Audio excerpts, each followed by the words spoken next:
Kaya tingnan nyo naman kung gaano kawalang kadisiplina mga tao dito. Siyempre hindi taga dito yung nagtapon yan. Grabe mga tao dito. Today mga bossing, tara ngayon samahan nyo ako. Bibili ng patuka ulit dahil naubos na yung patuka. Tapos magdi-deliver tayo nito kay Bebe Apple. Ano niya to, kapote tsaka yung in-order niya sa online na damit. I-deliver lang natin sa kanya. Sa akin kasi pinadrop. Sa akin pinadeliver kasi malapit lang naman yung seller ng damit dito sa amin. Kesa sa kanila pa i-deliver malayo. Tapos magdi-deliver din pala tayo nito. Order sa akin online. Nakita lang yung mga post natin sa page. So tara. Saglitin lang natin. 800 km na palang natatakbo nitong NMAX. Nakaka 300 na siya after nung na change oil siya.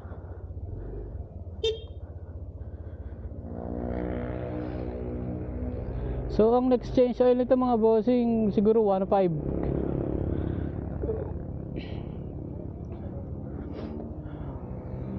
1,500 kilometers every 1K or 1.5. Bibili mo na ng patuka kasi ayun yung pinaka-importanteng kailangan talaga. Dahil wala nang patuka yung aming mga manokski.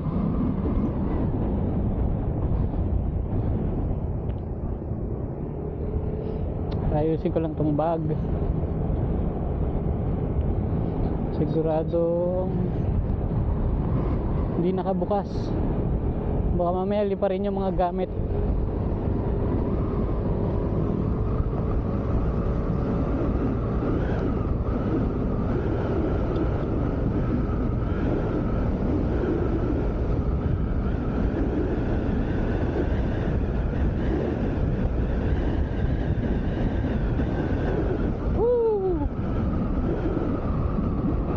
Uy, ano to?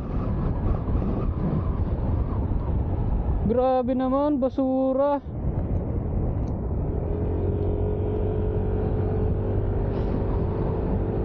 Grabe naman ka, walang disiplina nagtapon nun.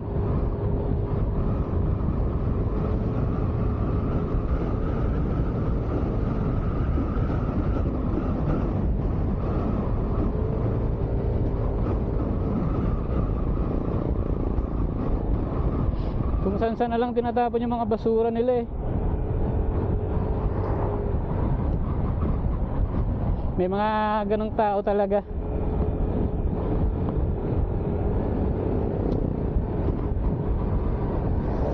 Nung nakaraan meron din dito eh. Nung papunta akong iba naman, umuulan yun. Pag silong ko doon sa mga puno, ang daming basura.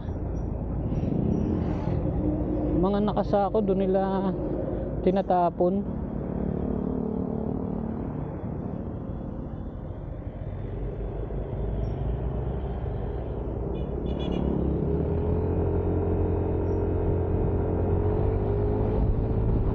So sana bukas pa yung bilihan ng patuka. Dahil alas 5 na. Sa iba ako bumibili ng patuka kasi doon yung mura. Malaki diferensya.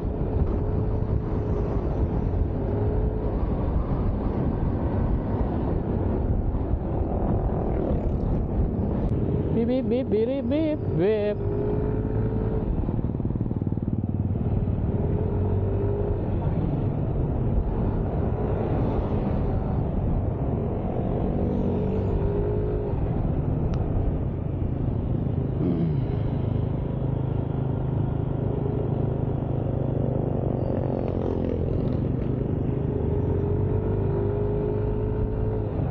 Sana bukas pa yung bilihan ng patuka para hindi sayang gas.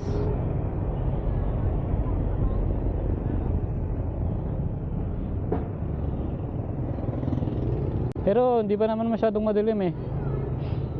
Ginagaslight ko lang yung sarili ko para mapaniwala akong bukas pa. Ganda na ng NMAX si bossing. May mga accessories na siya oh.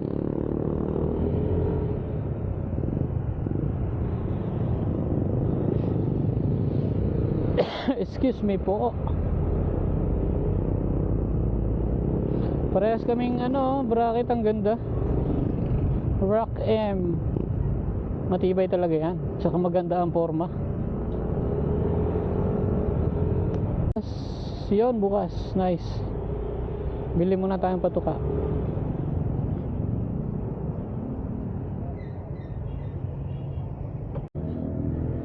Alright. Total 16 kilos. Hingi tayong resibo para ma-reimburse sa atin. Pahingi po resibo. So ito mga bossing, 5 kilo. 5 kilo din ito.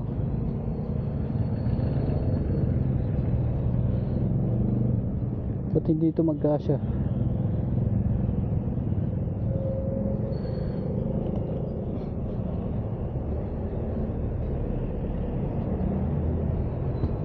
Limang kilong pellets,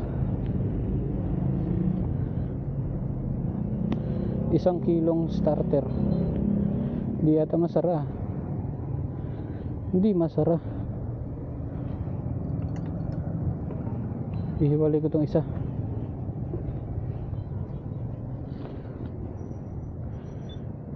Yeah.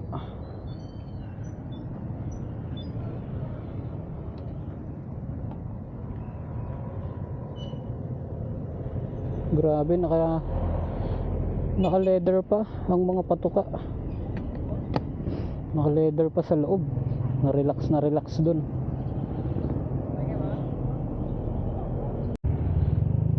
Uy, naka pipe si bossing JBT. Oh. Uy, ganda ng tunog. Buang bagay yan dito. Birit mga bossing. Parinig nga. Yun.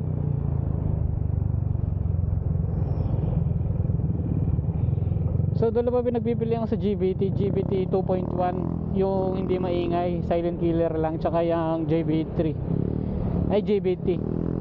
version 3, yung adjustable. Pero saka na muna, enjoyin muna natin ang mga stock parts. Sulitin muna, pero ang ganda ng tunog, oh.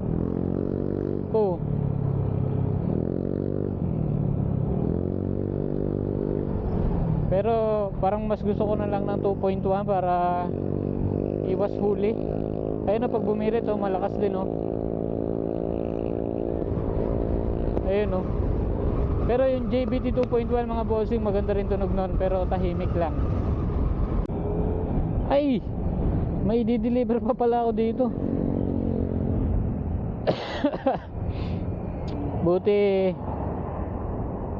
Butit naalala ko at hindi pa ako nakakalayo. Doon lang sa may kanto ang deliver ko. Ito pala mga bossing, kagandahan dito sa sa NMAX, meron siyang auto start. Pag naka-on yan, ay namatay. Ulit. Pag naka-on yan, tapos pag nakahinto, mamamatay siya. Ayan, namatay. Umiilaw yung A sa dashboard. Ngayon pagka piniga mo tong silinyador, andar ulit siya. O ayun, diretso. Ganun din pagka hihinto, mamamatay. O yan, namatay ulit. Pagpapanda rin, piga lang. Ayun, malupet. Tawagan ko na nga si bossing. So yun mga bossing, nakapag-deliver na tayo. Doon lang pala, sakto sa pinaghintuan ko, doon lang yung bahay nila bossing. Tingnan nga natin, baka nandito pa rin yung basurang tinapon dito sa may bandang paliko. Dapat mayroong CCTV kasi dito Ang dami na nagtatapon dito sa lugar na to, Tarlac Road. Ayan, Ayan, tingnan nyo naman kung gaano kawalang kadisiplina mga tao dito. Siyempre hindi taga dito yung nagtapon yan, napapadaan lang yan dito.